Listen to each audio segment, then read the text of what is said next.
Welcome, Aquarius, to 12th House Tarot reading. My name is Mouse. I am your host. This is a general reading for the sign of Aquarius for the week of January 27th, 2025. Welcome back, subscribers. Welcome, first-timers. Here we do a past, present, and future spread with clarifiers for each. Obviously, my interpretation of what the cards are saying. Take what resonates, leave the rest. If we need other cards beyond the 13 that we look at, I will pull from another deck. As it is, we just shuffle this deck and cut the cards, and pull from the top. Let's take a look. First card in the past position, Temperance. Present position, 9 of Swords, followed by the Queen of Pentacles. All right, friends. Well, what do you say? What do you know? It feels like you alchemize something in the past position. Obviously, Temperance, that's what it's all about. But then in this 9 of Swords, there's a lot of things in your brain just keeping you up at night. A lot of worry, it feels frustration, it feels confusion. So let's get some clarity. We'll get clarity on all of it, obviously. But the energy in the future is the Queen of Pentacles, and with the Queen of Pentacles, there's a comfort and a security and a groundedness that occurs. So obviously we do get out of this.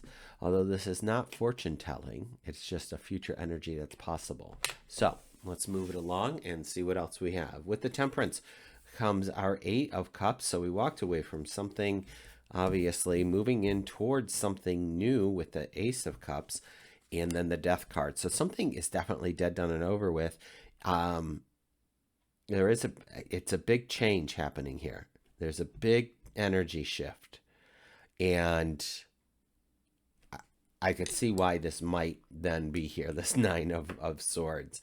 Because even though we may have alchemized the change that we wanted to have happen here with the Temperance, change is hard.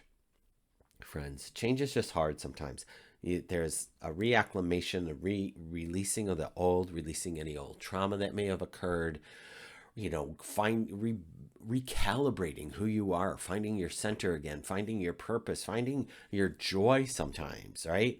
Like, I know for myself, I've left some crappy relationships in the past, and it had taken me so much time just to stop flinching. You know what I mean? Like figuratively and literally. So with this change and this new beginning, obviously there comes some loss. I'm not sure if this worry, and I say this with all the compassion in my heart, is warranted. It might be just old residual things showing up, like old traumas, old scenarios. Because if we're not healing from that past, things in the present can trigger us, right? So that could keep us up, like this feels familiar, this feels this and the other thing. And it's like, no, they may have said that word that sounded familiar, but let's look at their actions and do you see how they're different? I mean, that's a really broad stroke of a response or a comment around that, but I just want you to take that with a grain of salt, and let's see what else we got going on here. See, because we have the 3 of Cups, so there is pleasantry, there's camaraderie, there's companionship, there's love, there's emotional support happening here with the 3 of Cups. You have the Emperor here who says, you know what, we're large and in charge, sweetheart, don't you fret about anything. I've got you. I've got direction, I have discipline, I have dominance over the situation. I'm ready to go to battle for you if I need to. Look at that. Jeez Louise, I can't make this up. Kids, the cards are crazy. I mean, they're not crazy like cuckoo, but they're crazy cuckoo for Cocoa Puffs. But the fact that we went from the 9 of Swords to the 10 of Swords, something is dead, done, over with, that this card is underneath the Death card as well, is so interesting to me how they show up to relay this message to you, to relay this story to you as best possible. And I'm doing my best to relay this to you, that whatever it is that's on top of your brain this week that might be keeping you up at night, we need to figure out how to let it go. It is not serving you. It is not for you. This is all on the intellect. So trust in that you have partnership, you have friendship, you have camaraderie, you have a support system in here. This emperor is not going to let anything bad happen to you, right? And as we conclude the week, something is going to come to completion. There is a conclusion here. It is finished, whatever it is. And hopefully it's the worry and the fret that's going on here. Let's come here to the Queen of Pentacles, see what else we have going on. We've got the King of Swords, who's going to tell you the truth about something. The thing about the King of Swords, he doesn't really have a good bedside manner. There is definitely pull off the Band-Aid quick with him. So you're going to get some clarity on thought, on words, on wisdom. There might be some new ideas even coming in. Who knows? Look at that, the world. So another example of the end of a cycle, as this world is the last of the major arcana. Also with the world, because it is an end, we have an end in each row. Because of the end, it's also a new beginning. We're going through this portal. We have all the balance. We've gone through all the major arcana.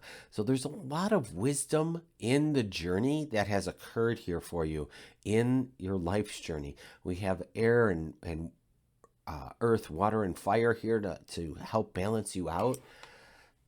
It feels good to me. And then we have the Knight of Swords. Now, the Knight of Swords in this energy feels to me working collaboratively with others, having those wonderful epiphany ideas. I don't know if I would feel the same if this King of Swords wasn't there, but that's the energy that I'm getting. Some of you may have saw what was on the bottom. I did not when I was holding up the cards. The energy, okay, perfect. The Page of Swords. Now, most times I say the Page of Swords is about watching your back, but it is also about communication. So let's make sure our communication is clear. We're dotting I's, we're crossing T's, that we are being assertive. Now, assertive doesn't mean aggressive and mean, right? And it doesn't mean passive, like walk all over me. It does mean I feel this. I would prefer it if you spoke to me this way, or I am setting this boundary. This is how we're in relationship. This is how we're going to move forward. But it is about working collaboratively. Swords have two edges. The other edge of this sword would be to watch your back. I feel that in the energy of this reading, the sword is more about like this Three of Cups and working collaboratively, this new beginning and seeing what is out here. I feel that this is an opportunity and an energy to help bring you up out of this worry. Maybe you need to clear the air with somebody or something, but the swords are about communication. So let's make sure our communication is clear, it's succinct, but it's assertive without being aggressive, right? If we're aggressive, then we're on a defense and we're taking, we're getting hurt by somebody's words instead of listening to the message. What's the message, right? So, or we don't want to, again, don't be passive and just be a doormat. Like that's no good, all right? That being said, Aquarius, I hope that reading was clear for you. I hope you understood. And take what you need, leave the rest. Consider leaving me a comment. Gladly hold space for you in whatever you're going through. I appreciate you being here. I will be back next week with another reading. So until then, take good care.